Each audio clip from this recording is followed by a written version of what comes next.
Magandang araw. Guys, nakakakilabot naman po itong nakita ng ating kaibigan na mangyayari dito sa mundo natin. Mayroon po siyang hula ngayon guys na nakakabahala ito. Dahil po sa nakita po nilang impormasyon, pakinggan po ninyo. Pwede itong mangyari guys. Kahit anong oras, kahit anong taon.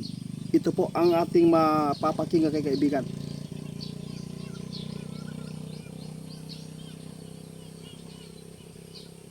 Naku po kaibigan, kailan lang po ito ninyo nakita mga kaibigan?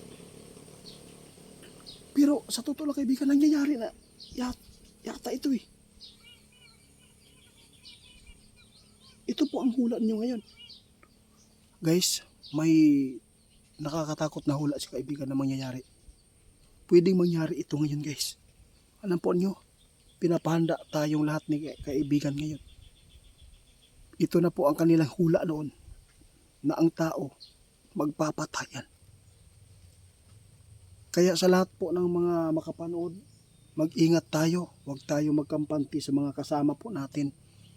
Darating ang panahon na ang tao magpapatayan. Ito po yung mga sign guys na talagang magpakita na ang leader ni Satanas. Ito ang papakinggan po ninyo guys. Ito ang pakinggan ninyo mabuti. Kaya sa lahat po ng makapanood sa atin,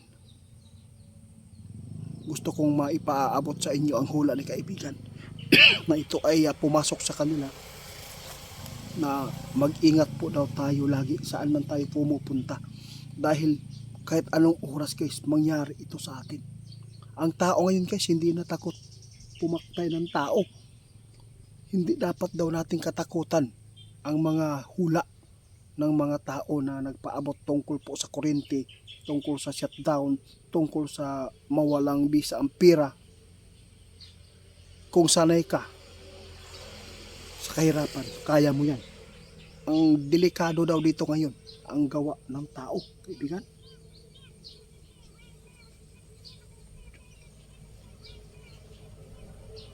Sabi ng ating kaibigan, hindi na mawawala ang kalamidad guys. Ang paghandaan natin ngayon ng yung mangyari.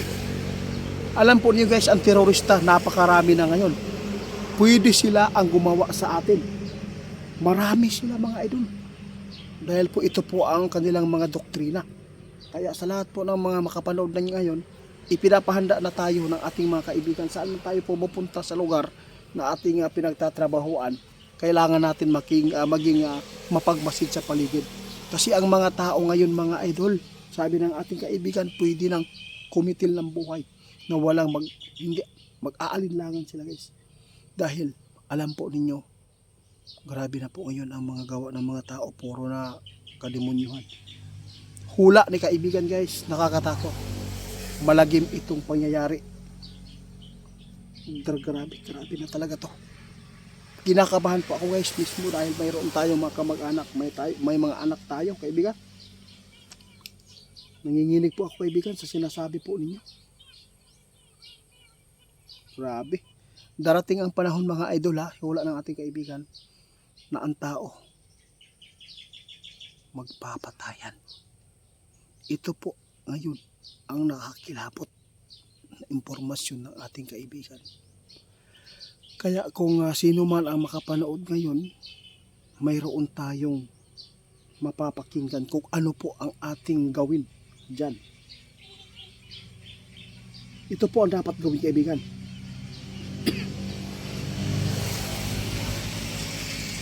Huwag tayo makisama sa mga taong mainit ang ulo.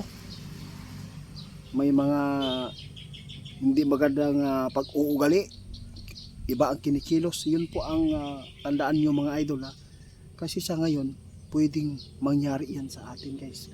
Kung magkampanti tayo. Nakita po ninyo guys sa social media ngayon. Grabe po ang mga nangyayari. Kaya lagi tayong manalangin mga idol. Nakakatakot man itong hula ni kaibigan. Wala tayong magagawa kung ito man po ang nakatadhana. Imagine natin mga idol, ang tao ngayon pwede nang kumitil ng buhay. Yun po, pwede na mangyari ang hula ng ating kaibigan ngayon, kinatatakutan na magpapatayan. Unti-unti na ngayon guys, sa 2026 ha, ilang buhay na ang nawala dito ngayon. Kaya nagbabala si kaibigan sa lahat po ng mga magtatrabaho sa ibang bansa, lalo na po dito sa ating bansa ay sobra na po daming krimen. Maging alerto tayo. Huwag natin hayaan na makapasok ang demonyo sa katawan natin mga idol ha. Sana po kung ano man po ang mayroong problema, huwag tayo magpadala. Salamat kaibigan ninyo sa inyong mga ipinapaabot na hula kahit nakakatakot ito. Wala kaming magawa.